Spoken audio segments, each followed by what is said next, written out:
ನಲ್ಮೆಯ ವಿದ್ಯಾರ್ಥಿಗಳೇ, ಇಂದು ನಾನು ತೆಗೆದುಕೊಂಡಂತಹ ವಿಷಯ ಅಧ್ಯಾಯ 5.2 ಮೊಘಲರು. ಈ ವಿಷಯದ ಕುರಿತು ಸ್ವಲ್ಪ ಮಾಹಿತಿಗಳು ನೀವೀಗಾಗಲೇ ನಿಮ್ಮ ಹೈಸ್ಕೂಲ್ ಸೆಕ್ಷನ್ನಲ್ಲಿ ಕೇಳಿರ್ತೀರಿ. ಇದರ ಹಿಂದಿನ ಅಧ್ಯಾಯ ದೆಹಲಿ ಸುಲ್ತಾನರು. ನಾವು ಈಗಾಗಲೇ ದೆಹಲಿ ಸುಲ್ತಾನರ ಬಗ್ಗೆ ತಿಳಿದುಕೊಂಡ ಮಾಹಿತಿಯನ್ನು ಈ ಅಧ್ಯಾಯಕ್ಕೆ ಲಿಂಕು ಕೊಡುವುದಾದರೆ, ಅಂದರೆ ದೆಹಲಿ ಸುಲ್ತಾನರಿಗೂ ಮತ್ತು ಮೊಘಲರಿಗೂ ಇರುವಂತಹ ಒಂದು ಸಂಬಂಧದ ಬಗ್ಗೆ ಹೇಳುವುದಾದರೆ, ದೆಹಲಿ ಸುಲ್ತಾನರಲ್ಲಿ ನೀವೀಗಾಗಲೇ 5 ಸಂತತಿಗಳನ್ನು ನೋಡಿದ್ದೀರಿ. 5 ಸಂತತಿಗಳು ನೀವು ಸ್ಮರಣೆ ಮಾಡಿಕೊಳ್ಳುವುದಾದರೆ, ಮೊದಲನೇದಾಗಿ ಗುಲಾಮಿ ಸಂತತಿ, ಎರಡನೇದಾಗಿ ಖಿಲ್ಜಿ ಸಂತತಿ, 3 ತುಘಲಕ್ ಸಂತತಿ, 4 ಸೈಯದ್ ಸಂತತಿ, 5 ಲೋಧಿ ಸಂತತಿ ಅಂಥೇಳಿ. ಲೋಧಿ ಸಂತತಿಯ ಕೊನೆಯ ದೊರೆ ಇಬ್ರಾಹಿಂ ಲೋಧಿಗೂ ಮತ್ತು ಮೊಘಲ್ ಸಾಮ್ರಾಜ್ಯವನ್ನು ಸ್ಥಾಪನೆ ಮಾಡಿದಂತಹ ಬಾಬರನಿಗೂ ನಡೆದ ಒಂದು ನಿರ್ಣಾಯಕ ಯುದ್ಧದ ನಂತರ ತೆರೆದುಕೊಂಡಂತಹ ಒಂದು ಹೊಸ ಯುಗ ಅಥವಾ ಮುಸ್ಲಿಮರ ಇನ್ನೊಂದು ಆವೃತ್ತಿ ಅಂತ ಹೇಳುವುದಾದರೆ, ನಾವಿವತ್ತು ನೋಡುವಂತಹ ಮೊಘಲ್ ಸಾಮ್ರಾಜ್ಯ. ಈಗ ಮೊದಲನೇದಾಗಿ ಮೊಘಲರು ಅಂದರೆ ಯಾರು?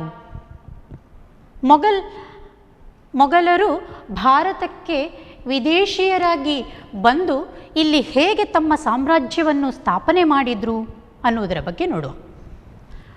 ಮೊಘಲರು ಮೂಲತಃ ಮಂಗೋಲಿನ ಚಂಗೀಸ್ ಖಾನ್ನ 2ನೆಯ ಮಗನಾದ ಚಗತಾಯಿನ ವಂಶಸ್ಥರು. ಇವರು ಟರ್ಕಿ ಬಣದವರು, ಇಸ್ಲಾಂ ಧರ್ಮದ ಅನುಯಾಯಿಗಳು. ಒಂದು ರೀತಿಯಲ್ಲಿ ಈ ಸಾಮ್ರಾಜ್ಯ ಸ್ಥಾಪನೆಯಾಗುವುದಕ್ಕಿಂತ ಪೂರ್ವದಲ್ಲಿ ತುರ್ಕಿ ಮತ್ತು ಅಫ್ಘನ್ನರ ನಡುವಿನ ಸಂಘರ್ಷದ ಕತೆ ಅಂತ ಕೂಡ ಹೇಳಬಹುದು. ಯಾಕೆ ಹಾಗೆ?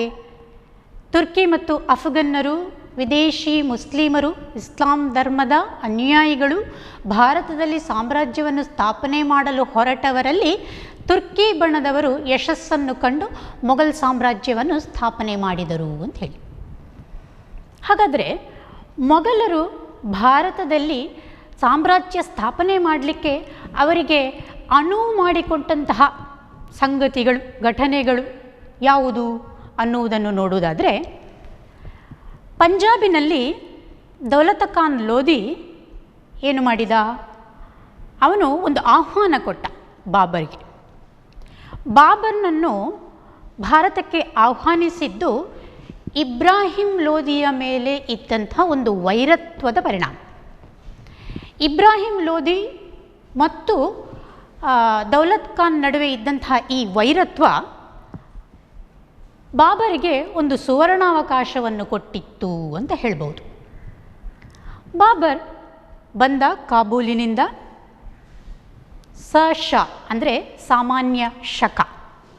ವಿದ್ಯಾರ್ಥಿಗಳೇ ನೆನಪಿರಲಿ, ನಾವು ಮುಂಚೆ ಕ್ರಿಸ್ತ ಶಕ, ಕ್ರಿಸ್ತ ಪೂರ್ವ ಅಂತ ಹೇಳುತ್ತಿದ್ದದ್ದು ಈಗ ನಾವು ಸಾಮಾನ್ಯ ಶಕ, ಸಾಮಾನ್ಯ ಶಕ ಪೂರ್ವ ಅಂತ ಹೇಳ್ತೇವೆ. ಈ ಸಾಮಾನ್ಯ ಶಕ 1526ರಲ್ಲಿ ಒಂದು ನಿರ್ಣಾಯಕವಾದ ಕದನ ನಡೆಯಿತು ಭಾರತದಲ್ಲಿ. ಅದುವೇ ಮೊದಲ ಪಾಣಿಪತ್ ಕದನ. 1526ರಲ್ಲಿ ನಡೆದ ಮೊದಲ ಪಾಣಿಪತ್ ಕದನ ಬಾಬರನಿಗೂ ಮತ್ತು ಲೋಧಿ ಸಂತತಿಯ ದೊರೆ ಇಬ್ರಾಹಿಂ ಲೋಧಿಯ ನಡುವೆ ನಡೆದಂತಹ ಈ ಕದನ. ಇದು ಯಾಕೆ ನಿರ್ಣಾಯಕವಾದಂತಹ ಕದನವಾಯಿತು?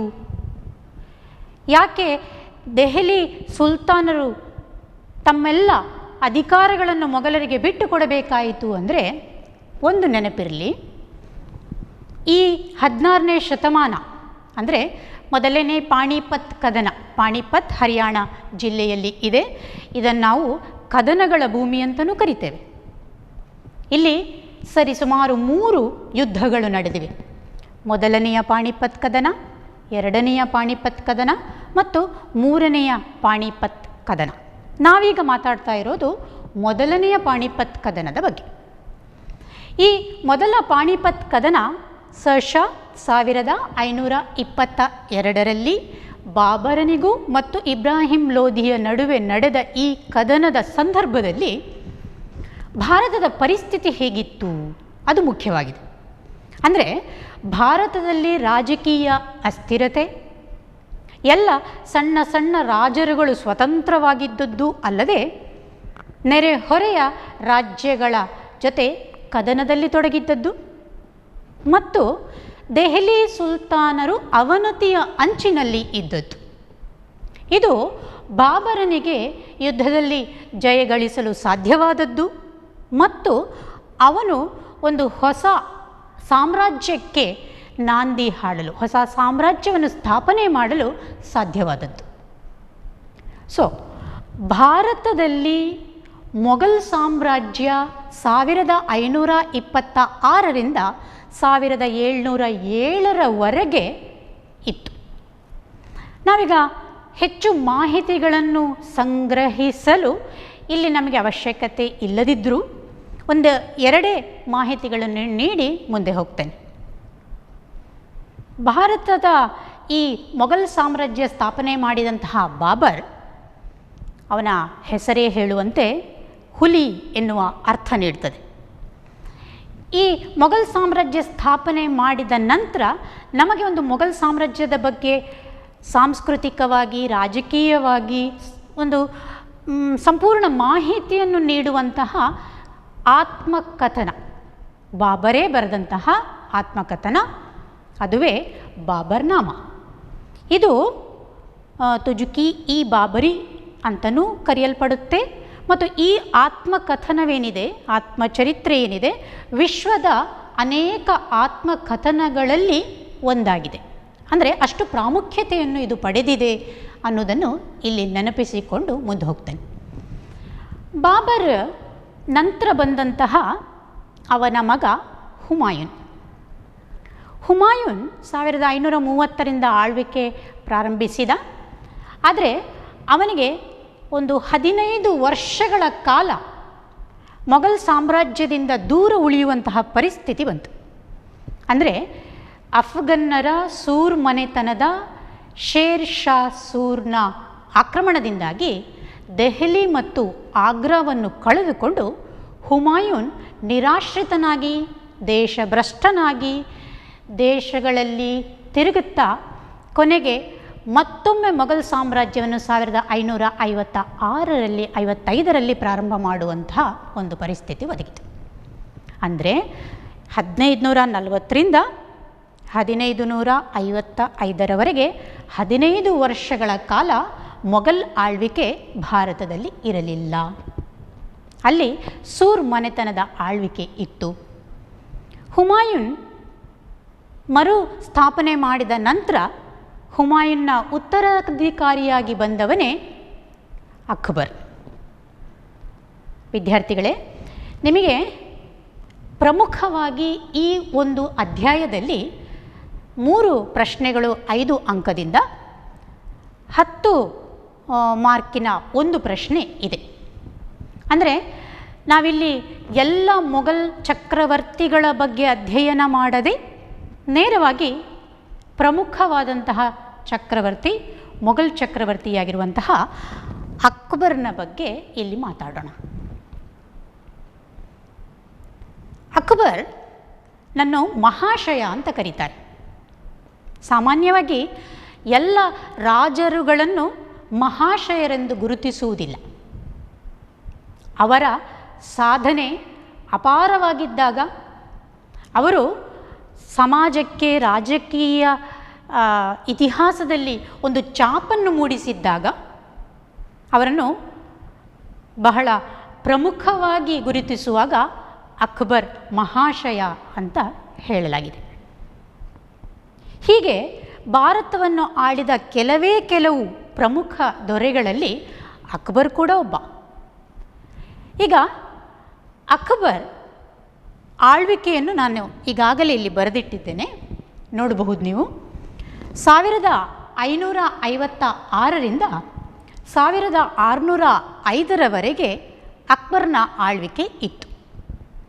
ಇಲ್ಲಿ ನಾವು ಅವನ ಬಗ್ಗೆ ಕಲಿಯುವಂತಹ ವಿಷಯಗಳು ಏನು ಅಂತ ಹೇಳಿದರೆ, ಮೊದಲನೇದಾಗಿ ಸೈನಿಕ ಸಾಧನೆ, ಅದರಲ್ಲಿ ಬರುವಂತಹ ರಜಪೂತ ನೀತಿ, ನಂತರದ ದಕ್ಷಿಣ ಭಾರತದ ದಂಡಯಾತ್ರೆಗಳು, ಹಾಗೆಯೇ ಅವನ ಧಾರ್ಮಿಕ ನೀತಿ, ಅವನು ಸ್ಥಾಪಿಸಿದಂಥ ಒಂದು ಹೊಸ ಧರ್ಮ ದೀನ್ ಇಲಾಹಿ, ಮನ್ಸಬ್ದಾರಿ ಪದ್ಧತಿ ಮತ್ತು ಅವನ ಸಾಂಸ್ಕೃತಿಕ ಕೊಡುಗೆಗಳನ್ನು ನಾವಿವತ್ತಿಲ್ಲಿ ನೋಡೋಣ. ಅಕ್ಬರ್ ಜಲಾಲುದ್ದೀನ್ ಮಹಮ್ಮದ್ ಅವನ ಮೂಲ ಹೆಸರು. ಅಕ್ಬರ್ ಎನ್ನುವನ ಮೂಲ ಹೆಸರು ಜಲಾಲುದ್ದೀನ್ ಮಹಮ್ಮದ್. ಇವನು ಅಕ್ಟೋಬರ್ 17, 1542 ಉಮರ್ಕೋಟ್ ಅಥವಾ ಅಮರ್ಕೋಟ್, ಸಿಂಧ್ ಪ್ರಾಂತ್ಯದಲ್ಲಿ ಇರುವ ಅಮರಕೋಟದಲ್ಲಿ ಇವನ ಜನನವಾಯಿತು. ಹಮೀದಾ ಬಾನು ಬೇಗಂ ಮತ್ತು ಹುಮಾಯೂನ್ ಇವನ ತಂದೆ ತಾಯಿಗಳು. ಈಗಾಗಲೇ ನಾನು ನಿಮಗೆ ಹೇಳಿದ್ದೆ, ಹುಮಾಯೂನ್ 15 ವರ್ಷಗಳ ಕಾಲ ನಿರಾಶ್ರಿತನಾಗಿ ಸ್ಥಳದಿಂದ ಸ್ಥಳಕ್ಕೆ ಅಲಿಯುತ್ತಿರುವ ಸಂದರ್ಭದಲ್ಲಿ ಹುಟ್ಟಿದಂತಹ ಈ ಅಕ್ಬರನಿಗೆ ಕೆಲವು ವಿಷಯಗಳಲ್ಲಿ ಹಿನ್ನಡೆಯಾಯಿತು. ಅಂದರೆ ವಿದ್ಯಾಭ್ಯಾಸ ದೊರೆಯಲಿಲ್ಲ, ಸರಿಯಾದ ಸೈನಿಕ ತರಬೇತಿ ಅವನಿಗೆ ಸಿಗಲಿಲ್ಲ. ಆದರೂ 1556ರಿಂದ ಮೊಘಲ್ ಸಾಮ್ರಾಜ್ಯ ಮರುಸ್ಥಾಪನೆಯಾದ ಬಳಿಕ ಹುಮಾಯೂನನ ಮರಣದ ನಂತರ ಅಕ್ಬರ್ ಆಳ್ವಿಕೆಯನ್ನು ಪ್ರಾರಂಭ ಮಾಡಿದ. ನೆನಪಿರಲಿ, ಅಕ್ಬರ್ ತನ್ನ ಆಳ್ವಿಕೆಯನ್ನು ಪ್ರಾರಂಭ ಮಾಡುವ ಹಂತದಲ್ಲಿ ಅವನಿಗೆ ಕೇವಲ 14 ವರ್ಷ ಪ್ರಾಯ. ಆಡಳಿತದ ಅನುಭವ ಇಲ್ಲದ ಅಕ್ಬರ್ ಬೈರಾಮ್ ಖಾನ್ ಪ್ರತಿನಿಧಿಯಾಗಿ ಅವನ ಮಾರ್ಗದರ್ಶನದಲ್ಲಿ ಅಕ್ಬರ್ ತನ್ನ ಆಳ್ವಿಕೆಯನ್ನು ಪ್ರಾರಂಭ ಮಾಡಿದ. ಈಗ ನೇರವಾಗಿ ಸೈನಿಕ ಸಾಧನೆಗಳಿಗೆ ಹೋಗುವ. ಹಂತ ಹಂತವಾಗಿ ಅಕ್ಬರನ ಬಗ್ಗೆ ತಿಳಿದುಕೊಳ್ತಾ ನೀವೇ ಒಂದು ಕನ್ಕ್ಲೂಷನ್ಗೆ ಬರ್ತೀರಿ. ಏನು ಅಂತ ಹೇಳಿದ್ರೆ, ಇತಿಹಾಸದಲ್ಲಿ ಪ್ರತಿಯೊಬ್ಬ ವ್ಯಕ್ತಿ ತನ್ನ ಛಾಪನ್ನು ಮೂಡಿಸಿರುವುದು ಮುಂಬರುವ ಎಲ್ಲ ವಿದ್ಯಾರ್ಥಿಗಳಿಗೆ ಒಂದು ಪಾಠ, ಮಾರ್ಗದರ್ಶನ ಮತ್ತು ಹಲವಾರು ಮಾಹಿತಿಗಳನ್ನು ನೀಡುವಂತಹ ವಿಷಯವಾಗಿ ಇರ್ತದೆ ಅನ್ನೋದನ್ನು ನೀವಿವತ್ತು ತಿಳಿದುಕೊಳ್ತೀರಿ. ಈಗ ನಾನು ಸೈನಿಕ ಸಾಧನೆಗಳಿಗೆ ಹೋಗ್ತೇನೆ. ಮೊದಲನೇದಾಗಿ 2ನೇ ಪಾಣಿಪತ್ ಕದನ. ನೆನಪಿರಲಿ, ಈಗಾಗಲೇ ನಾವು 1ನೇ ಪಾಣಿಪತ್ ಕದನದ ಬಗ್ಗೆ ನೋಡಿದೆವು. ಬಾಬರ್ ಮತ್ತು ಇಬ್ರಾಹಿಂ ಲೋಧಿಯ ನಡುವೆ ನಡೆದಂಥದ್ದು. ಈಗ 2ನೇಯ ಪಾಣಿಪತ್ ಕದನ, ಅದು ನಡೆದ ವರ್ಷ 1556. 2ನೇ ಪಾಣಿಪತ್ ಕದನ ಹಾಗಾದರೆ ಯಾರ ನಡುವೆ ನಡೆಯಿತು? ಇಲ್ಲಿ ನೇರವಾಗಿ ಹೇಳುವುದಾದರೆ ಹೇಮುವಿಗೂ ಮತ್ತು ಅಕ್ಬರನ ನಡುವೆ ನಡೆದಂತಹ ಈ ಯುದ್ಧ. ಹಾಗಾದರೆ ಹೇಮು ಯಾರು? ಬಂಗಾಳದ ನವಾಬ ಮಹಮ್ಮದ್ ಆದಿಲ್ ಶಾನ ಪ್ರಧಾನಮಂತ್ರಿ ಹೇಮು ಏನು ಮಾಡ್ತಾನೆ, ಮೊಘಲ್ ರಾಜ್ಯಪಾಲನಾಗಿದ್ದಂತಹ ತರ್ದಿ ಬೇಗ್ನ ಮೇಲೆ ದಾಳಿ ಮಾಡಿ ದೆಹಲಿ ಮತ್ತು ಆಗ್ರಾವನ್ನು ವಶಪಡಿಸಿಕೊಳ್ತಾನೆ. ಹೀಗೆ ವಶಪಡಿಸಿಕೊಂಡಂತಹ ದೆಹಲಿ ಮತ್ತು ಆಗ್ರಾದಿಂದಾಗಿ ಇದು ಮಾಹಿತಿ ತಿಳಿದ ಪಂಜಾಬ್ನಲ್ಲಿ ಇದ್ದಂತಹ ಅಕ್ಬರ್ ಧಾವಿಸಿ ಬರ್ತಾನೆ. ಅಂದರೆ ಯುದ್ಧದಲ್ಲಿ ತೊಡಗಿದ್ದ ಇನ್ನೋರ್ವ ವ್ಯಕ್ತಿ ಬೈರಾಮ್ ಖಾನ್ನ ಜೊತೆಗೆ ಸೇರಿ ಅಕ್ಬರ್ ಯುದ್ಧಕ್ಕೆ ಬರ್ತಾನೆ. ಒಂದು ಹಂತದಲ್ಲಿ ಈ ಯುದ್ಧ ನಡೀತಾ ಇರುವಾಗ ಹೇಮು ಇನ್ನೇನು ಜಯಗಳಿಸ್ತಾನೆ, ಜಯದ ಅಂಚಿನಲ್ಲಿ ಇದ್ದಂಥ ಹೇಮುವಿಗೆ ಸೋಲಾಗ್ತದೆ. ಎರಡನೇ ಪಾಣಿಪತ್ ಕದನದಲ್ಲಿ ನಾವು ನೋಡ್ತೇವೆ ಅಕ್ಬರ್ ಜಯಗಳಿಸಿದ, ಆದರೆ ಹೇಮು ಜಯದ ಅಂಚಿನಲ್ಲಿ ಇದ್ದ ಅಂತ ಹೇಳ್ತೇವೆ. ಹೇಗೆ ಹೇಮು ಜಯದ ಅಂಚಿನಲ್ಲಿ ಇದ್ದವನು ಅಕ್ಬರ್ ಈ ಯುದ್ಧವನ್ನು ಗೆಲ್ತಾನೆ? ನಿಜವಾಗಲೂ ಅಕ್ಬರ್ನ ರಾಜಕೀಯ ಪರಿಸ್ಥಿತಿ ಅಷ್ಟಾಗಿ ಸರಿಯಿಲ್ಲದ ಸಂದರ್ಭದಲ್ಲಿ ಹೇಮುವನ್ನು ಸೋಲಿಸುವ ಸುವರ್ಣಾವಕಾಶ ಸಿಗ್ತದೆ. ಹೇಮು ಒಂದು ತಪ್ಪು ಮಾಡ್ತಾನೆ. ಏನು ಮಾಡಿದ? ಆನೆಯ ಮೇಲೆ ಕುಳಿತುಕೊಂಡು ಯುದ್ಧಕ್ಕೆ ಹೋಗ್ತಾನೆ. ಹಾಗೆ ಕುಳಿತುಕೊಂಡಂತಹ ಹೇಮು ನೇರವಾಗಿ ವೈರಿಯ ಕಣ್ಣಿಗೆ ಬೀಳ್ತಾನೆ. ಹೀಗೆ ಯುದ್ಧ ನಡೀತಾ ಇರುವ ಸಂದರ್ಭದಲ್ಲಿ ಹೇಮುವಿನ ಕಣ್ಣಿಗೆ ಬಾಣವೊಂದು ತಗುಲಿ ಅವನು ಕೆಳಗೆ ಬಿದ್ದು ಪ್ರಜ್ಞಾಹೀನನಾಗ್ತಾನೆ. ಮಾವುತ ಅವನನ್ನು ಕರೆದುಕೊಂಡು ಹೋಗಿ ಸುಧಾರಿಸಿ ಅವನಿಗೆ ಏನಾದರೂ ಬದುಕಿಸುವ ಪ್ರಯತ್ನ ಮಾಡುವ ಅನ್ನುವಷ್ಟರ ಮಟ್ಟಿಗೆ ಮುಂದುವರಿಯುವಾಗ ಬೈರಾಮ್ ಖಾನ್ ಅವನನ್ನು ಹಿಡಿದು ಕೊಂದು ಹಾಕ್ತಾನೆ. ಹಾಗಾಗಿ ಹೇಮು ಎರಡನೆಯ ಪಾಣಿಪತ್ ಕದನದಲ್ಲಿ ಸೋತ ನಂತರ ಅಕ್ಬರ್ ದೆಹಲಿ ಮತ್ತು ಆಗ್ರಾವನ್ನು ಮರು ವಶಪಡಿಸಿಕೊಂಡು ಮೊಘಲ್ ಸಾಮ್ರಾಜ್ಯಕ್ಕೆ ಒಂದು ಭದ್ರ ಬುನಾದಿಯನ್ನು ಹಾಕ್ತಾನೆ. ಇದು ಮೊದಲ ಯುದ್ಧ. ಇನ್ನು ಎರಡನೇ ಯುದ್ಧಕ್ಕೆ ಹೋಗುವ. ಇಲ್ಲಿ ನೀವು ನೋಡಬಹುದು ಗೊಂಡ್ವಾನದ ಆಕ್ರಮಣ. ಅಕ್ಬರ್ ಗೊಂಡ್ವಾನವನ್ನು ವಶಪಡಿಸಿಕೊಳ್ಳಲು ರಾಣಿ ದುರ್ಗಾವತಿಯನ್ನು ಎದುರಿಸಬೇಕಾಗಿ ಬರ್ತದೆ. ರಾಣಿ ದುರ್ಗಾವತಿ ಮಗನಾದ ವೀರನಾರಾಯಣನ ರಾಜಪ್ರತಿನಿಧಿಯಾಗಿ ಆಳ್ವಿಕೆ ಮಾಡ್ತಾ ಇರುವಂತಹ ಸಂದರ್ಭ. ಯುದ್ಧ ನಡೀತದೆ. ಯುದ್ಧದಲ್ಲಿ ದುರ್ಗಾವತಿ ಸೋಲನ್ನು ಅನುಭವಿಸ್ತಾಳೆ. ಹೀಗೆ ಗೊಂಡ್ವಾನವನ್ನು ಮೊಘಲ್ ಸಾಮ್ರಾಜ್ಯದಲ್ಲಿ ವಿಲೀನಗೊಳಿಸಲಾಗುತ್ತೆ. ಮೂರನೆಯ ಯುದ್ಧ ಅಕ್ಬರನ ಕಾಲದ್ದು. ಅದುವೇ ಗುಜರಾತ್ ಮೇಲಿನ ಆಕ್ರಮಣ. ಗುಜರಾತ್ ಅಕ್ಬರನ ದೂರದೃಷ್ಟಿಯನ್ನು ಹೊಂದಿದ್ದಂತಹ ಒಂದು ಪ್ರಮುಖ ನಗರವಾಗಿತ್ತು ಅನ್ನೋದರಲ್ಲಿ ಎರಡು ಮಾತಿಲ್ಲ. ಯಾಕೆಂದರೆ ಗುಜರಾತ್ ಅಕ್ಬರನಿಗೆ ಒಂದು ಸಂಪತ್ತು ಸಾಧನೆಗೆ ಮತ್ತೊಂದು ವ್ಯಾಪಾರಕ್ಕೆ, ವಿದೇಶಿ ವ್ಯಾಪಾರವನ್ನು ಮಾಡಿಕೊಂಡು ಅತ್ಯಂತ ಹೆಚ್ಚಿನ ಸಂಪತ್ತನ್ನು ಪಡೆಯುವ ಆಕಾಂಕ್ಷಿಯಾಗಿದ್ದಂತಹ ಅಕ್ಬರನಿಗೆ ಗುಜರಾತನ್ನು ಜಯಗಳಿಸೋದು ಬಹಳ ಪ್ರಮುಖವಾಗಿತ್ತು. ಹಾಗಾಗಿ ಅವನು ಗುಜರಾತಿನ ಮೇಲೆ ಆಕ್ರಮಣ ಮಾಡುವಾಗ ಅಲ್ಲಿ ಇದ್ದಂತಹ ರಾಜ ಮುಜಫರ್ ಶಾ. ಈ ಮುಜಫರ್ ಶಾನನ್ನು ಸೋಲಿಸಿ ಗುಜರಾತನ್ನು ಆಕ್ರಮಿಸಿಕೊಂಡು ಈ ವಿಜಯದ ನೆನಪಿನಾರ್ಥ ಫತೇಪುರ್ ಸಿಕ್ರಿ ಎಂಬಂತಹ ಒಂದು ರಾಜಧಾನಿಯನ್ನು ಕೂಡ ನಿರ್ಮಾಣ ಮಾಡ್ತಾನೆ. ಅದು ಮಾತ್ರವಲ್ಲ, ನೆನಪಿರಲಿ, ಬುಲಂದ್ ದರ್ವಾಜ, ಅಕ್ಬರ್ನ ಪ್ರಮುಖ ಕಟ್ಟಡಗಳಲ್ಲಿ ಒಂದಾದಂತಹ ಬುಲಂದ್ ದರ್ವಾಜ ಕೂಡ ಇದೇ ಗುಜರಾತಿನ ಆಕ್ರಮಣದ ನೆನಪಿನಾರ್ಥ ಕಟ್ಟಿದ್ದು ಅನ್ನುವುದನ್ನು ಸ್ಮರಿಸಿಕೊಳ್ಳೋಣ.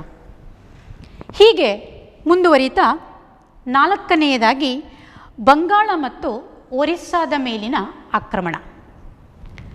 ಬಂಗಾಳದಲ್ಲಿ ರಾಜ್ಯಪಾಲನಾದ ದಾವೂದ್ ಖಾನ್ ಸ್ವತಂತ್ರ ಘೋಷಿಸಿಕೊಳ್ತಾನೆ. ಅವನ ಮೇಲೆ ಆಕ್ರಮಣ ನಡೆಸಿ ಅಕ್ಬರ್ ಬಂಗಾಳವನ್ನು ವಶಪಡಿಸಿಕೊಳ್ತಾನೆ. ಅಲ್ಲಿಗೆ ಬಂಗಾಳ ಮತ್ತು ಒರಿಸ್ಸಾವನ್ನು ಸಾಮ್ರಾಜ್ಯಕ್ಕೆ ವಿಲೀನಗೊಳಿಸಲಾಗುತ್ತೆ. ನಂತರ ಕಾಬೂಲ್ ಮತ್ತು ಕಾಶ್ಮೀರದ ಆಕ್ರಮಣ. ಕಾಬೂಲ್ನಲ್ಲಿ ಅಕ್ಬರ್ನ ಮಲ ಸಹೋದರನಾದ ಹಕೀಮ್ ಮಿರ್ಜಾ ಆಳ್ವಿಕೆ ಮಾಡ್ತಾ ಇದ್ದ. ಅವನ ಮರಣಾನಂತರ ಕಾಬೂಲ್ ಮತ್ತು ಕಾಶ್ಮೀರವನ್ನು ವಶಪಡಿಸಿಕೊಳ್ಳಲಾಗುತ್ತೆ. ಹೀಗೆ ಉತ್ತರ ಭಾರತದಾದ್ಯಂತ ಹಲವಾರು ಯುದ್ಧಗಳನ್ನು ಮಾಡಿದಂತಹ ಅಕ್ಬರ್ ತನ್ನ ಸಾಮ್ರಾಜ್ಯವನ್ನು ವಿಸ್ತರಿಸಿಕೊಳ್ತಾ ಹೋಗುವಾಗ ಅವನು ಅನುಸರಿಸಿದ ಒಂದು ಪ್ರಮುಖ ನೀತಿ ಅಂತ ಹೇಳಿದರೆ, ನಾವಿಲ್ಲಿ ಈಗ ಅಧ್ಯಾಯ ಮಾಡಬೇಕಾದಂತಹ ವಿಷಯ ರಜಪೂತ ನೀತಿ ಅಂತ ಹೇಳಿ. ಏನಿದು ರಜಪೂತ ನೀತಿ? ಏನೋ ವಿಶೇಷವಾದಂತಹ ನೀತಿಯ ಬಗ್ಗೆ ನಾವಿವತ್ತೇನೋ ಕಲಿತಾ ಇದ್ದೇವೆ ಅನ್ನುವ ಹಾಗೆ ಭಾಸವಾಗಬಹುದು ನಿಮಗೆ. ನೋಡಿ, ಅಕ್ಬರ್ನ ದೂರದೃಷ್ಟಿ, ಚಾಣಾಕ್ಷತನ, ಅವನ ಹಲವು ಆಡಳಿತ ವ್ಯವಸ್ಥೆಯಲ್ಲಿ ನಾವು ಕಾಣ್ತೇವೆ. ರಜಪೂತರು ಭಾರತದ ಇತಿಹಾಸದಲ್ಲಿ ನಿಷ್ಠೆಗೆ, ಧೈರ್ಯಕ್ಕೆ, ಸ್ಥೈರ್ಯಕ್ಕೆ ಮತ್ತು ಭಾರತದ ಯಾವುದೇ ಒಂದು ಸಂದರ್ಭದಲ್ಲಿ ಬೇರೆ ಯಾರೇ ವಿದೇಶಿಯರಿಂದ ಪೆಟ್ಟಾದಾಗ ತಮ್ಮ ಪ್ರಾಣವನ್ನೂ ಲೆಕ್ಕಿಸದೆ ಹೋರಾಡುವಂತಹ ಮಹಾನ್ ಸಾಹಸಿಗರು ಅನ್ನುವ ಹಾಗೆ ನಾವು ತಿಳಿದು ಬಂದಿರುವಂಥದ್ದು ರಜಪೂತರ ಬಗ್ಗೆ. ಇಂತಹ ರಜಪೂತರ ವಿರುದ್ಧ ಹೋರಾಟ ಮಾಡುವುದು ಅಕ್ಬರನಿಗೆ ಅನಿವಾರ್ಯವಾಗಿತ್ತು. ಒಂದು ಹಂತದಲ್ಲಿ ಸ್ಥಳೀಯ ಜಮೀನ್ದಾರರನ್ನು ಹತೋಟಿಯಲ್ಲಿ ಇಟ್ಟುಕೊಳ್ಳಲಿಕ್ಕೆ, ತನ್ನ ಆಡಳಿತವನ್ನು ಸುಗಮವಾಗಿ ಮುಂದುವರಿಸಿಕೊಂಡು ಹೋಗಲಿಕ್ಕೆ ಅವನು ರಜಪೂತರನ್ನು ಒಂದು ಯುದ್ಧ ಮಾಡಿ ಜಯಗಳಿಸಬೇಕು, ಇಲ್ಲ ಸ್ನೇಹ ಮತ್ತು ಸಹಕಾರದ ನೀತಿಯಿಂದ ಅವರ ಮನಸ್ಸನ್ನು ಒಲಿಸಬೇಕು. ಆ ಒಂದು ನಿಟ್ಟಿನಲ್ಲಿ ಅಕ್ಬರ್ ಅನುಸರಿಸಿದ ನೀತಿ ಅಂದರೆ ಸ್ನೇಹಪೂರ್ವಕವಾಗಿ ಸಹಕಾರದ ಮನೋಭಾವದಿಂದ ಅಥವಾ ಮನ್ಸಬ್ದಾರಿ ಎಂಬಂತಹ ಹೊಸ ಒಂದು ಪದ್ಧತಿಯನ್ನು ಅನುಸರಿಸೋದ್ರಿಂದ, ಹಿಂದೂಗಳನ್ನು ಅಧಿಕಾರಿಗಳಾಗಿ ನೇಮಕ ಮಾಡೋದರಿಂದ ಆ ರಜಪೂತ ನೀತಿಯನ್ನು ಅನುಸರಿಸಿದ ಅನ್ನುವುದನ್ನು ನೀವಿಲ್ಲಿ ತಿಳಿದುಕೊಳ್ಬೇಕು. ಹಾಗಾದರೆ ಏನಾಯಿತು? ರಜಪೂತರಿಗೂ ಮತ್ತು ಅಕ್ಬರನ ನಡುವೆ ಇದ್ದಂತಹ ಸಂಬಂಧ ಹೇಗಿತ್ತು? ಏನಿ ರಜಪೂತ ನೀತಿ ಅನ್ನೋದನ್ನು ನೋಡುವ. ನೋಡಿ, ನಾನಿಲ್ಲಿ ಕೆಲವು ವಿಷಯಗಳನ್ನು ಬರೆದಿದ್ದೇನೆ. ಅಂಬರ್ ಜೈಪುರದ ರಾಜ ಬಿಹಾರಿ ಮಲ್ನ ಮಗಳು ಜೋಧಾಬಾಯಿ ಅಕ್ಬರ್ನನ್ನು ವಿವಾಹವಾದಳು. ಸೊ ವೈವಾಹಿಕ ಸಂಬಂಧಗಳು ಬೆಳೆದವು. ಅಂತೆಯೇ ಸ್ವ ಇಚ್ಛೆಯಿಂದ ರಾಜನ ಪ್ರಭುತ್ವವನ್ನು ಒಪ್ಪಿಕೊಂಡ, ಅಕ್ಬರ್ನ ಆಳ್ವಿಕೆಯನ್ನು ಒಪ್ಪಿಕೊಂಡಂತಹ ರಾಜರುಗಳು ರಣತಂಬೋರಿನ ರಾಯ ಸುರ್ಜನ್ ರಾಯ್ ಸ್ವ ಇಚ್ಛೆಯಿಂದ ಒಪ್ಪಿಕೊಂಡ ಅಕ್ಬರ್ನ ಪ್ರಭುತ್ವವನ್ನು. ಅಂತೆಯೇ ಕಲಿಂಜಾರದ ರಾಮಚಂದ್ರ ದೇವ ತಾನೂ ಕೂಡ ಅಕ್ಬರ್ನ ಆಳ್ವಿಕೆ ಸ್ವತಃ ತಾನೇ ಒಪ್ಪಿಕೊಂಡು ಶರಣಾದ. ಹಾಗೆಯೇ ಜೋಧ್ಪುರ ಮತ್ತು ಬಿಕನೇರ್ ಅಕ್ಬರ್ನ ಸಾರ್ವಭೌಮತ್ವವನ್ನು ಒಪ್ಪಿಕೊಂಡಂತಹ ರಜಪೂತರು. ಹಾಗಾದರೆ ಅಕ್ಬರನನ್ನು ಯಾರು ವಿರೋಧಿಸಲೇ ಇಲ್ಲವೇ? ಅಕ್ಬರನನ್ನು ರಜಪೂತರು ಯಾರು ವಿರೋಧಿಸಲಿಲ್ಲವೇ? ನಾನು ಅಲ್ಲಿ ಬರೆದಿದ್ದೇನೆ, ಅಕ್ಬರನನ್ನು ವಿರೋಧಿಸಿದ ರಜಪೂತರ ದೊರೆಗಳಲ್ಲಿ ಓರ್ವನಾದಂತಹ ರಾಜ ಉದಯ್ ಸಿಂಗ್. ಇವರು ತಲತಲಾಂತರದಿಂದ ಮುಸ್ಲಿಂ ಆಳ್ವಿಕೆಯನ್ನು ಒಪ್ಪಿಕೊಳ್ಳದೆ ಹೋರಾಟ ಮಾಡಿಕೊಂಡು ಬಂದಂತಹ ಒಂದು ರಜಪೂತ ವಂಶ. 1568ರಲ್ಲಿ ಉದಯ್ ಸಿಂಗ್ ಅಕ್ಬರ್ನ ವಿರುದ್ಧ ಯುದ್ಧ ಮಾಡಿ ಸೋತ. ಮೇವಾರದ ರಾಜ ಚಿತ್ತೋರನ್ನು ಅಕ್ಬರನಿಗೆ ಬಿಟ್ಟು ಕೊಡಬೇಕಾಯಿತು. ಆದರೆ ಅಕ್ಬರನಿಗೆ ಸಂಪೂರ್ಣವಾಗಿ ಮೇವಾರದ ಮೇಲೆ ಅಧಿಕಾರ ಸಿಕ್ಕಲಿಲ್ಲ. ಯಾಕೆ ಅಂದರೆ ರಾಣಾ ಉದಯ್ ಸಿಂಗನ ಮಗ ರಾಣಾ ಪ್ರತಾಪ್ ಸಿಂಗ್ ಸೇಡು ತೀರಿಸಿಕೊಳ್ಳಿಕ್ಕೆ ಹವಣಿಸ್ತಾ ಇದ್ದ. ಅಕ್ಬರ್ನ ವಿರುದ್ಧ ಹೋರಾಟ ಮಾಡಿದಂತಹ ಒಂದು ಪ್ರಮುಖ ಯುದ್ಧ ಅಂತ ಹೇಳಿದರೆ ಸ 1572ರಲ್ಲಿ ನಡೆದಂತಹ ಹಳದಿ ಘಾಟ್ ಕದನ. ನೆನಪಿರಲಿ, 1572ರಲ್ಲಿ ನಡೆದ ಹಳದಿ ಘಾಟ್ ಕದನ. ಹಳದಿ ಘಾಟ್ ಕದನದಲ್ಲಿ ರಾಣಾ ಪ್ರತಾಪ್ ಸಿಂಹನಿಗೂ ಅಕ್ಬರನ ನಡುವೆ ಯುದ್ಧ ಆಯಿತು. ಯುದ್ಧದಲ್ಲಿ ರಾಣಾ ಪ್ರತಾಪ ಸಿಂಗ್ ಸೋತ. ಅಲ್ಲಿಗೆ ಮೇವಾಡ ಚಿತ್ತೋರನ್ನು ಅಕ್ಬರ್ ವಶಪಡಿಸಿಕೊಂಡ. ಹೀಗೆ ರಜಪೂತ ನೀತಿಯನ್ನು ಅನುಸರಿಸಿ ಸ್ನೇಹ, ವೈವಾಹಿಕ ಸಂಬಂಧ, ಅಧಿಕಾರಿಗಳ ನೇಮಕ, ಅಂತೆಯೇ ಕೆಲವು ಯುದ್ಧಗಳನ್ನು ಮಾಡಿ ತನ್ನ ಸಾಮ್ರಾಜ್ಯವನ್ನು ವಿಸ್ತರಿಸಿಕೊಂಡ.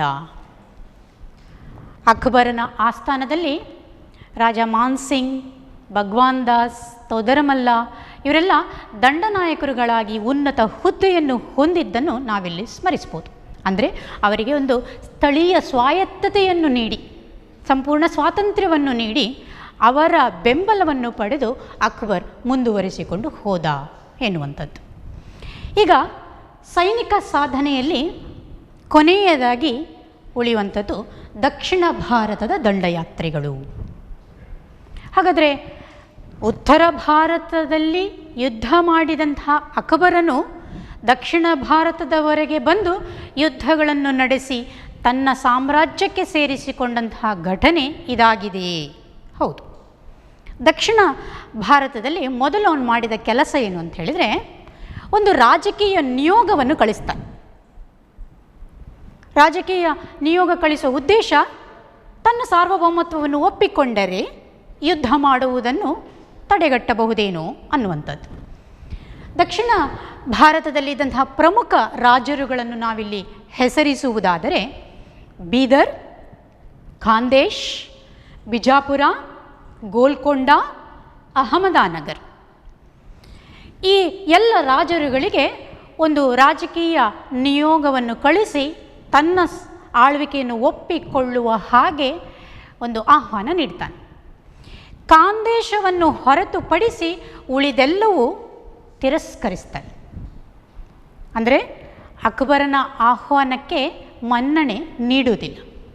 ಅನಿವಾರ್ಯವಾಗಿ ಅಕ್ಬರನಿಗೆ ಯುದ್ಧ ಮಾಡಬೇಕಾಯಿತು. ಅದರಲ್ಲಿ ಪ್ರಮುಖವಾಗಿ 1595 ಅಹಮದನಗರ್ನ ರಾಣಿ ಚಾಂದ್ ಬೀಬಿ ವೀರಾವೇಶದಿಂದ ಅಕ್ಬರ್ನ ವಿರುದ್ಧ ಹೋರಾಡಿ ವಿಫಲವಾದ ನಂತರ ಅಹಮದನಗರ್ ಮತ್ತು ಬಿಜಾಪುರವನ್ನು ವಶಪಡಿಸಿಕೊಳ್ಳಾಯಿತು. ಇದು ಅಕ್ಬರನ ಸೈನಿಕ ಸಾಧನೆಗಳು.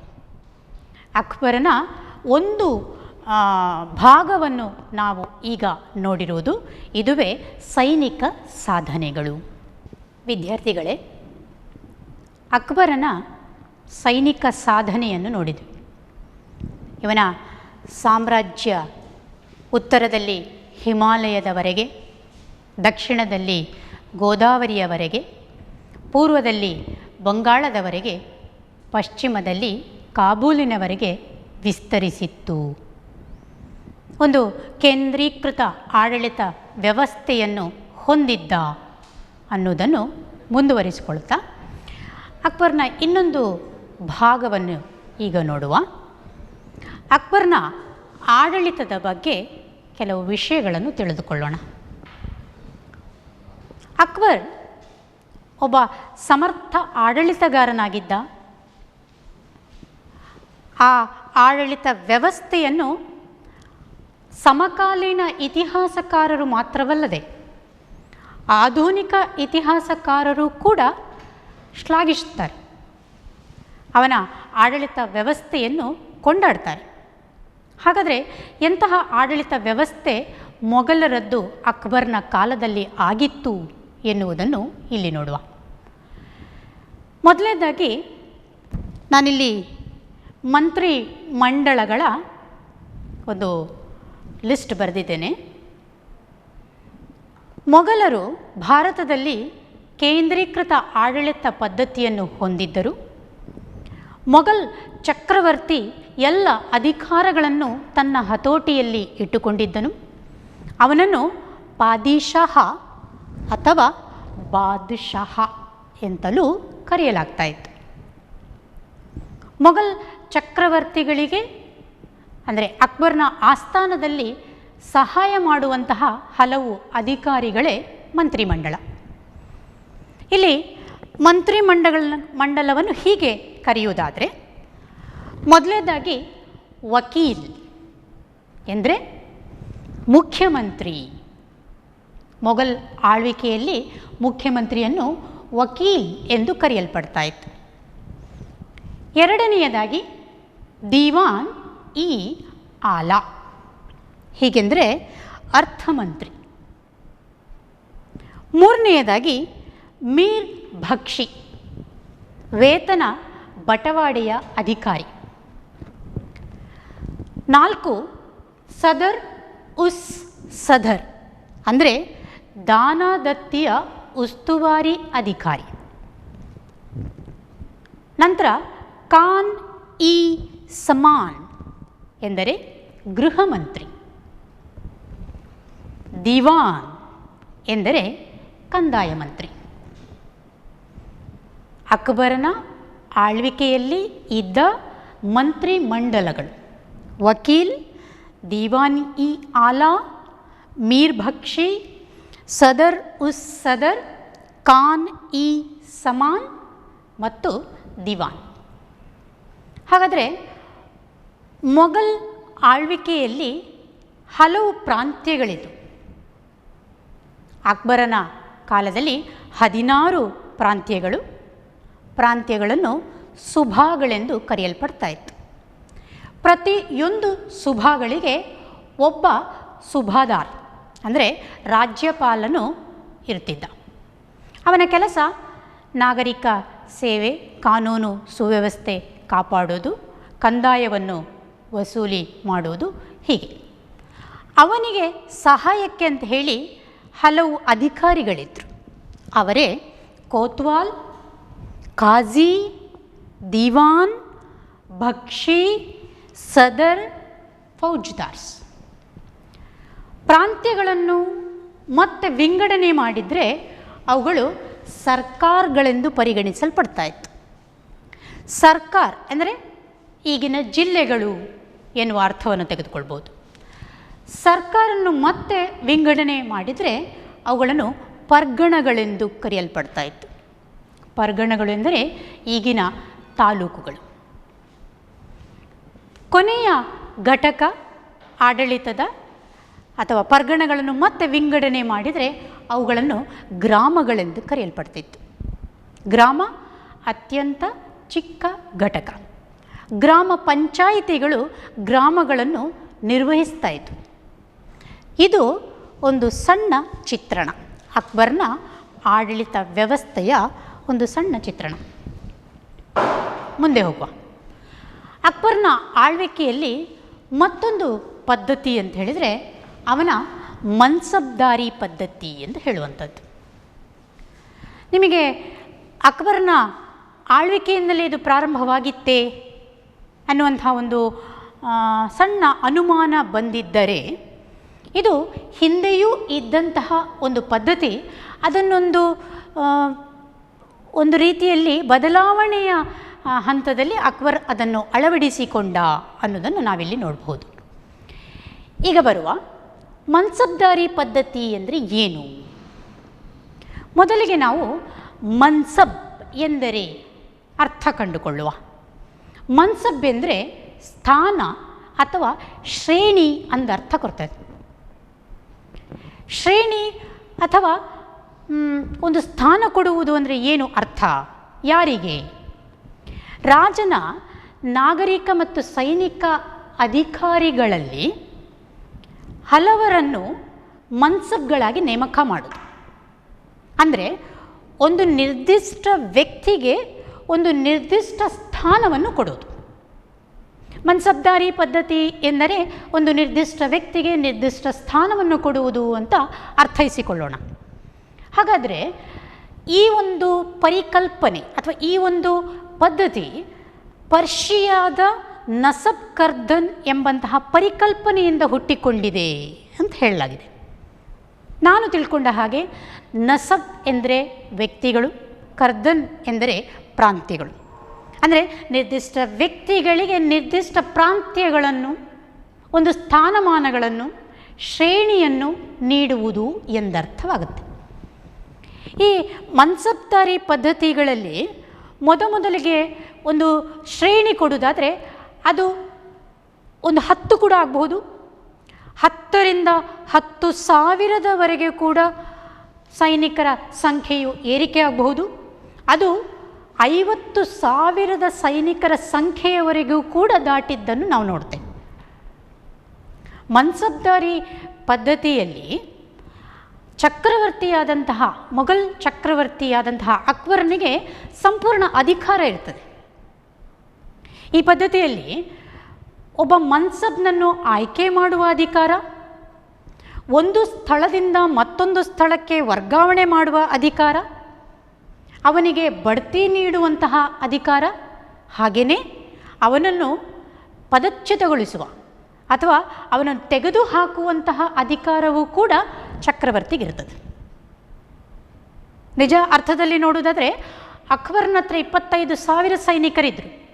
ಯುದ್ಧಕ್ಕೆ ಹೋಗಬೇಕಾದ್ರೆ ಅವನಿಗೆ ಬೇಕಾಗುವ ಸೈನಿಕರ ಸಹಾಯ ಎನ್ನುವುದು ಈ ಮನ್ಸಬ್ಗಳಿಂದ ಸಿಗ್ತಾ ಇತ್ತು.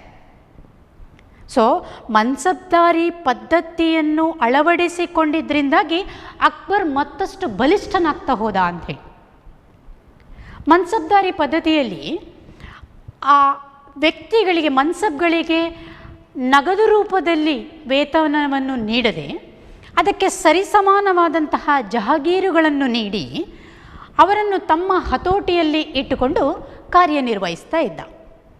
ನಾನು ಇನ್ನಷ್ಟು ನಿಮಗೆ ಅರ್ಥ ಮಾಡಿಸಬಹುದಾದರೆ ನಾನು ಅಂದುಕೊಳ್ಳೋದು, ಒಂದು ಪಾಸಿಟಿವ್ ವ್ಯೂ ಪಾಯಿಂಟಲ್ಲಿ ನೋಡುವುದಾದರೆ ಅಕ್ಬರನ ಆಳ್ವಿಕೆಯಲ್ಲಿ ಮನ್ಸಬ್ದಾರಿ ಪದ್ಧತಿ ಅನ್ನೋದು ಹೇಗೆ ಕೆಲಸ ಮಾಡ್ತದೆ ಅಂಥೇಳಿ, ಅಕ್ಬರನಿಗೆ ಸಂಪೂರ್ಣವಾಗಿ ಜವಾಬ್ದಾರಿ, ಸಂಪೂರ್ಣ ಸೈನಿಕರನ್ನು ನಿರ್ವಹಿಸಲು ಅಸಾಧ್ಯವಾದಾಗ, ಅಂದರೆ ಅವನ ಹತೋಟಿಯಲ್ಲಿ ಕೆಲವು ಸೈನಿಕರಿದ್ದಾಗ ಆ ಯುದ್ಧಕ್ಕೆ ಬೇಕಾಗುವ ಇತರೆ ಸೈನಿಕರನ್ನು, ಆ ಜವಾಬ್ದಾರಿಯನ್ನು ಇನ್ನೊಬ್ಬರಿಗೆ ಹಂಚಿಕೊಡುವಂತಹ ಒಂದು ವ್ಯವಸ್ಥೆಯನ್ನು ನಾವಿಲ್ಲಿ ಕಾಣ್ಬೋದು. ನಾನು ಅಂದುಕೊಳ್ಳೋದು, ಇವತ್ತಿನ ಜನಾಂಗದಲ್ಲಿ ಅಥವಾ ಇವತ್ತಿನ ಇತಿಹಾಸದಲ್ಲಿ ಕೆಲವು ಕಂಪ್ಯಾರಿಸನ್ ಕೊಡುವುದಾದರೆ, ಇಂಡಿಯನ್ ಆರ್ಮಿ ಫೋರ್ಸಸ್ಸಲ್ಲಿ ನೇವಿ ಇದೆ, ಆರ್ಮಿ ಫೋರ್ಸ್ ಇದೆ ಮತ್ತು ಏರ್ ಫೋರ್ಸ್ ಇದೆ. ಹಾಗೆಯೇ ಆಂತರಿಕ ಗಲಭೆಗಳನ್ನು ನಿರ್ವಹಿಸುವಂತಹ ಕೆಲವು ಇತರೆ ಪಡೆಗಳಿವೆ. ಅರೆ ಸೈನಿಕ ಪಡೆ ಅಂತಿದೆ, ರಕ್ಷಣಾ ಪಡೆ ಅಂತಿದೆ, ಸಶಸ್ತ್ರ ಪಡೆಗಳಿವೆ, BSY, CRPF, ಹೀಗೆಲ್ಲ. ಇವೆಲ್ಲ ಏನು ಮಾಡ್ತದೆ, ಒಂದು ಅರ್ಥದಲ್ಲಿ ಭಾರತದ ರಕ್ಷಣಾ ವ್ಯವಸ್ಥೆಯಲ್ಲಿ ಸಹಾಯ ಮಾಡುವಂತಹ ಕೆಲಸಗಳು ಮಾಡ್ತದೆ. ಅದೇ ರೀತಿಯಾಗಿ ಅಕ್ಬರ್ನು ಕೂಡ ತನ್ನ ಜವಾಬ್ದಾರಿಯನ್ನು ಬೇರೆಯವರಿಗೆ ಹರಿದು ಹಂಚಿಕೊಟ್ಟು ಕಾರ್ಯನಿರ್ವಹಿಸುವಂತಹ ಒಂದು ಸೈನಿಕ ಪದ್ಧತಿ. ಈ ಮನ್ಸಬ್ದಾರಿ ಪದ್ಧತಿಯನ್ನು ಅಳವಡಿಸಿಕೊಂಡಿದ್ದರಿಂದಾಗಿ ಆಡಳಿತವನ್ನು ಸುಗಮವಾಗಿ ಸಾಗುವಂತಹ ವ್ಯವಸ್ಥೆಯನ್ನು ಅವನು ಕಂಡುಕೊಂಡ ಅಂತ ಹೇಳುವಂಥದ್ದು. ಉದಾಹರಣೆಗೆ ನಮಗೆ ರಾಜ ಮಾನ್ ಸಿಂಗ್, ಒಬ್ಬ ರಜಪೂತ್ ದಂಡನಾಯಕನು 7,000 ಮನ್ಸಬ್ಗಳನ್ನು ಹೊಂದಿದ್ದ ಅನ್ನೋದು ತಿಳಿದು ಬರ್ತದೆ. ಭಗವಾನ್ ದಾಸ್ 5,000 ಮನ್ಸಬ್ಗಳನ್ನು ಹೊಂದಿದ್ದ ಅನ್ನೋದು ತಿಳಿದು ಬರ್ತದೆ. ಅಂದರೆ ಅವರ ಬೆಂಬಲದಿಂದ ಆಡಳಿತವನ್ನು ಸುಗಮವಾಗಿ ನಡೆಸಿಕೊಂಡು ಹೋಗುತ್ತಾ ರಕ್ಷಣಾ ವ್ಯವಸ್ಥೆಯನ್ನು ನಿರ್ವಹಿಸುವಂತಹ ಒಂದು ಆಡಳಿತ ಪದ್ಧತಿಯನ್ನು ಅಕ್ಬರ್ ಹೊಂದಿದ್ದ. ಅದುವೇ ಮನ್ಸಬ್ದಾರಿ ಪದ್ಧತಿ ಅಂತ ಹೇಳುವಂಥದ್ದು. ಇದರಲ್ಲೊಂದು 2 ವಿಶೇಷವಾದ ಭಾಗಗಳಿವೆ. ನಾನಿಲ್ಲಿಗಾಗಲೇ ಬರೆದಿದ್ದೇನೆ. ಜಾಟ್ ಮತ್ತು ಸವಾರ್ ಅಂತ ಹೇಳುವಂಥದ್ದು. ಜಾತ್ ಎಂದರೇನು, ಸವಾರ್ ಎಂದರೇನು? ಜಾತ್ ಎಂದರೆ ಒಬ್ಬ ಮನ್ಸಬನು ನಿರ್ವಹಿಸುವ ಸೈನಿಕರ ಸಂಖ್ಯೆಯನ್ನು ತೋರಿಸಿದರೆ, ಸವಾರಿ ಎನ್ನುವಂಥದ್ದು ಮನ್ಸಬನು ನಿರ್ವಹಿಸುವ ಕುದುರೆಯ ಸಂಖ್ಯೆಯನ್ನು ತೋರಿಸ್ತದೆ. ಸಿಂಪಲ್. ಜಾತ್ ಮತ್ತು ಸವಾರ್. ಮನ್ಸಬ್ಬರು ರಾಜನ ಸೇವೆಯಲ್ಲಿ ಅಧಿಕಾರಿಗಳು ನಿರ್ದಿಷ್ಟ ಸಂಖ್ಯೆಯಲ್ಲಿ ಸೈನಿಕರನ್ನು ನಿರ್ವಹಿಸಿಕೊಂಡು ಹೋಗುವಂತಹ ಜವಾಬ್ದಾರಿ ಉಳ್ಳವರು. ಹಾಗಾದರೆ ಸೈನಿಕರ ಸಂಖ್ಯೆಯನ್ನು ಗುರುತಿಸುವುದಾದರೆ ಅದನ್ನು ಜಾತ್ ಅಂತಲೂ ಕರೀತೇವೆ.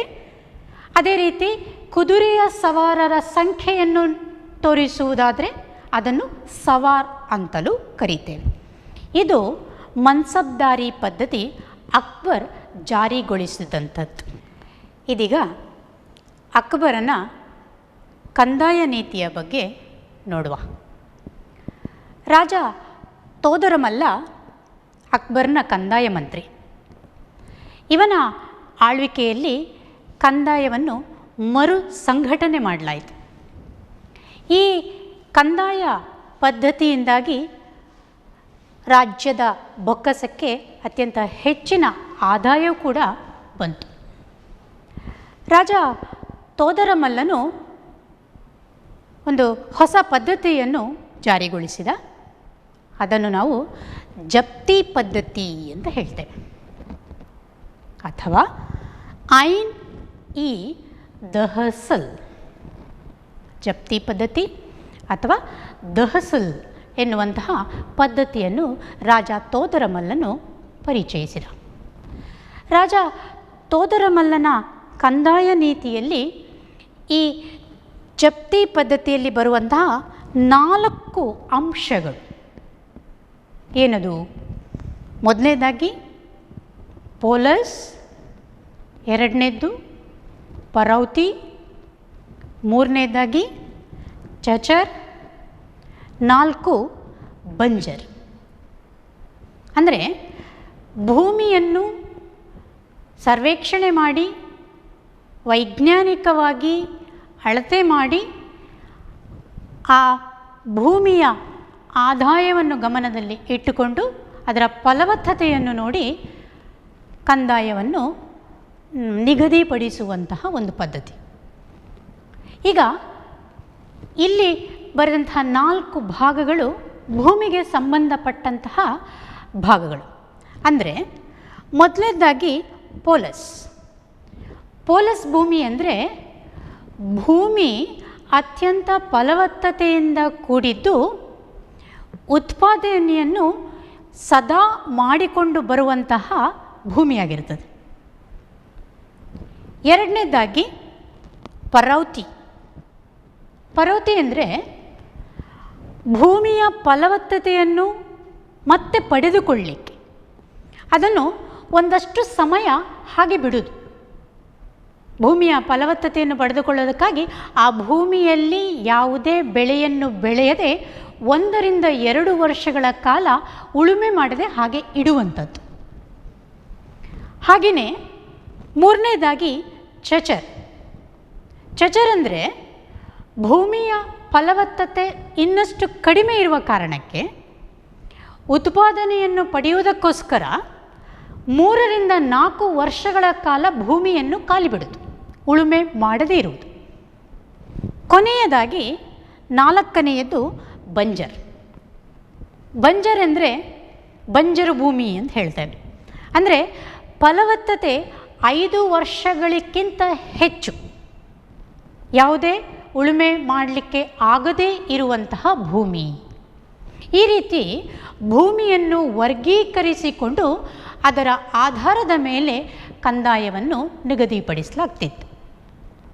10 ವರ್ಷಗಳ ಸರಾಸರಿ ಆದಾಯವನ್ನು ತೆಗೆದುಕೊಂಡು ನಿಗದಿಪಡಿಸಿದಂತಹ ಕಂದಾಯ ಅಂತ ಹೇಳಿದರೆ 1/3 ಭಾಗ, 1/3 ಅಷ್ಟು ಭಾಗವನ್ನು ಕಂದಾಯದ ರೂಪದಲ್ಲಿ ರೈತರ ಮೇಲೆ ಹೇರಲಾಗ್ತಾ ಇತ್ತು. ಈ ರೀತಿ ಭೂಮಿಯನ್ನು ವರ್ಗೀಕರಿಸಿ ಕಂದಾಯವನ್ನು ನಿಗದಿಪಡಿಸಿ ಒಂದು ಹೊಸ ಪದ್ಧತಿ ಅಂತ ಹೇಳೋದಾದರೆ ಅದುವೇ ಜಪ್ತಿ ಪದ್ಧತಿ ಅಂತ ಹೇಳುವಂಥದ್ದು. ಇನ್ನೊಂದು ರಾಜ ತೋದರಮಲ್ಲನ ಮತ್ತೊಂದು ಪದ್ಧತಿ ಅಂತ ಹೇಳಿದರೆ ಬಂದೋಬಸ್ತ್ ಪದ್ಧತಿ.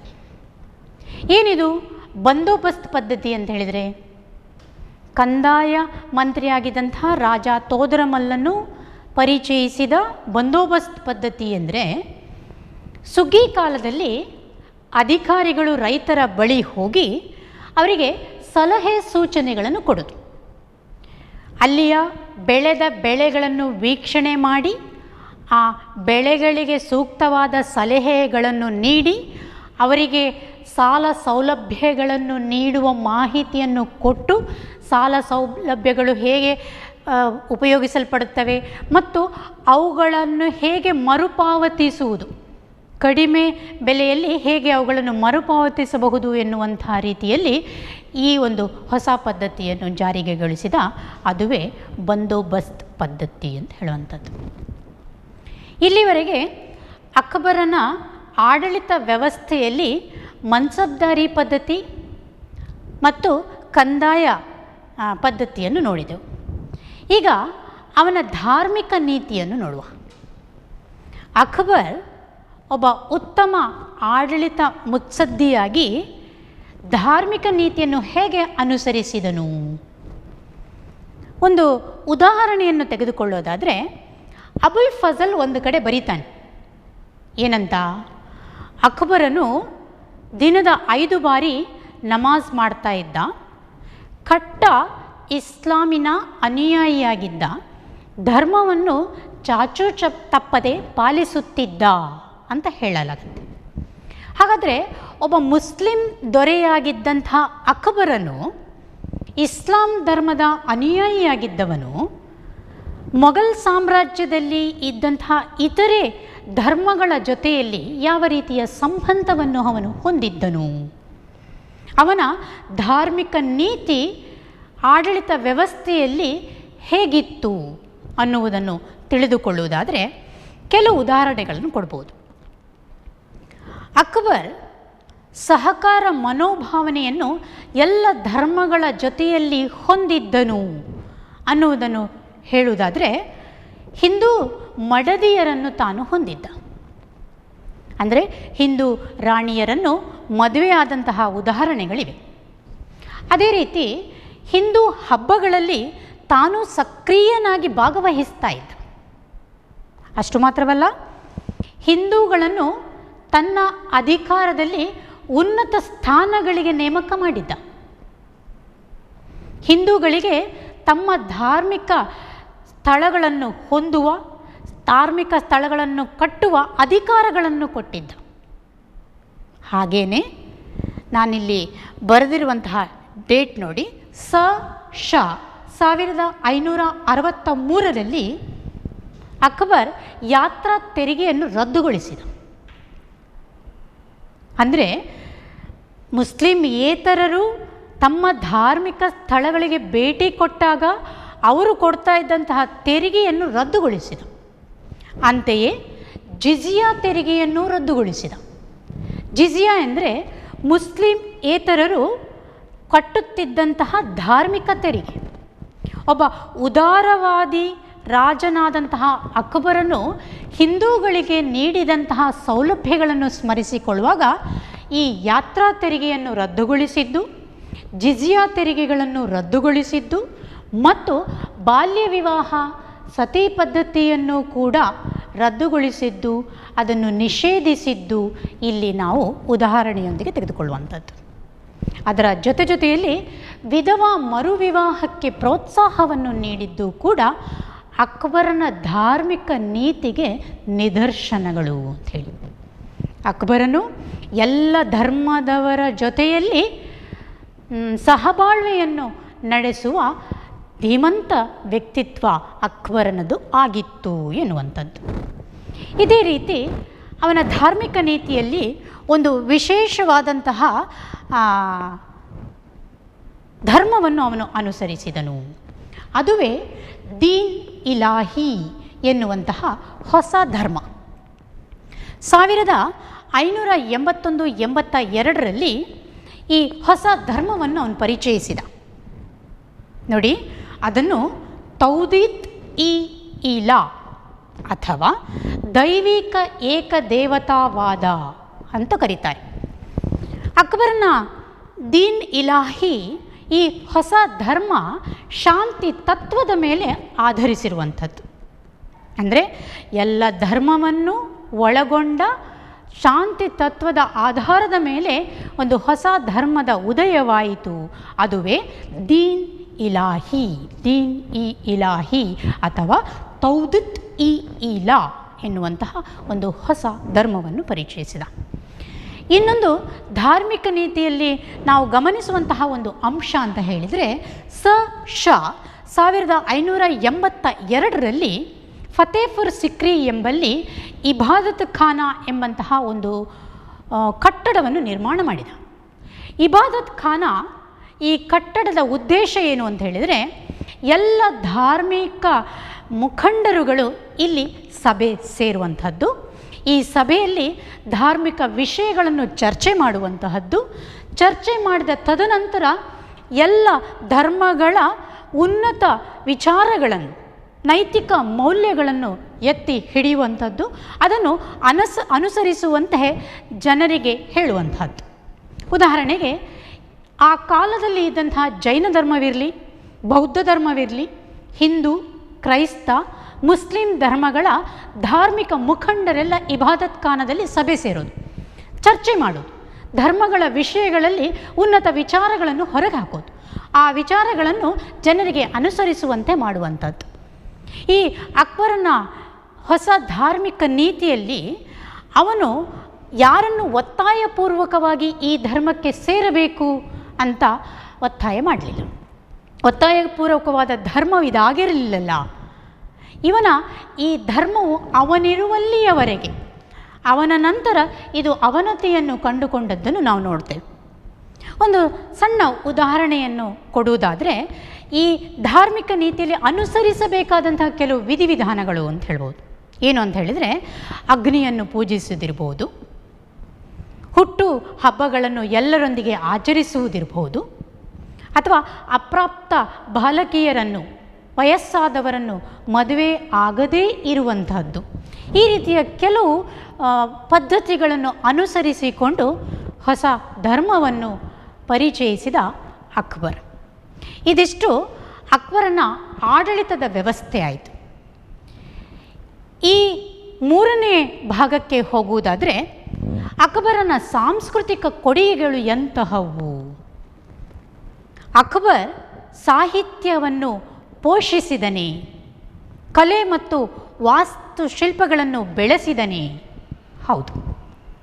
ಈಗ ಬರುವ ಅಕ್ಬರನ ಕಾಲದ ಸಾಹಿತ್ಯಿಕ ಪೋಷಣೆಗಳು ಅಂಥೇಳಿ.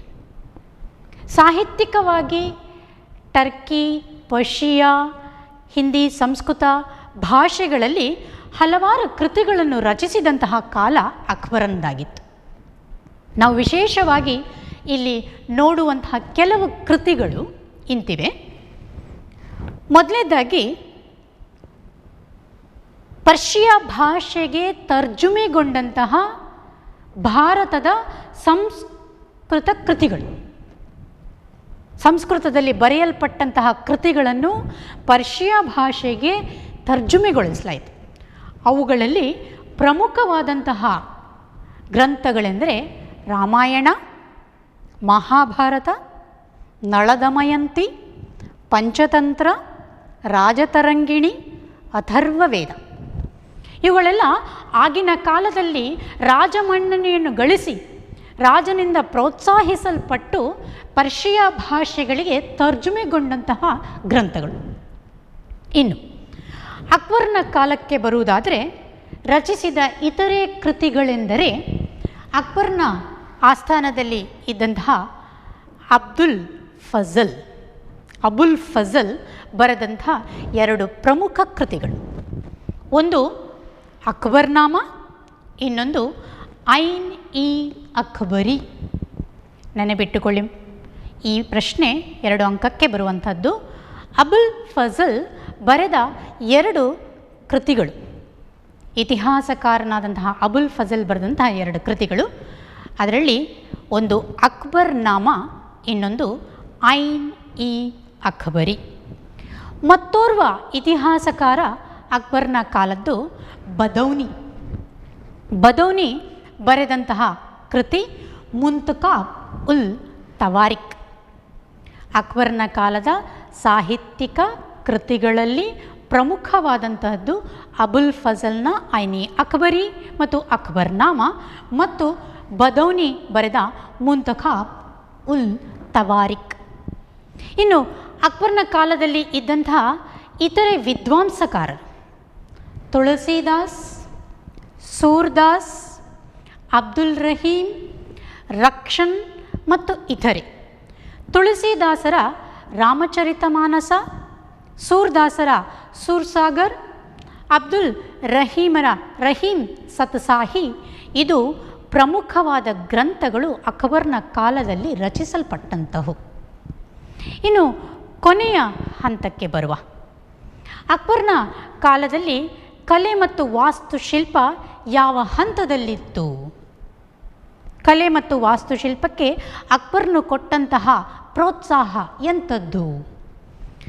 ಅಕ್ಬರ್ನ ಕಾಲದಲ್ಲಿ ಹಲವಾರು ಅರಮನೆಗಳು, ಗುಮ್ಮಟಗಳು, ಕಮಾನುಗಳು, ಮಿನಾರುಗಳು, ಅಂತೆಯೇ ಹೆಬ್ಬಾಗಿಲುಗಳು ಕಟ್ಟಲ್ಪಟ್ಟಿದ್ದವು. ಹಲವು ಸ್ಮಾರಕಗಳನ್ನು ಅಕ್ಬರ್ ನಿರ್ಮಿಸಿದ್ದನು.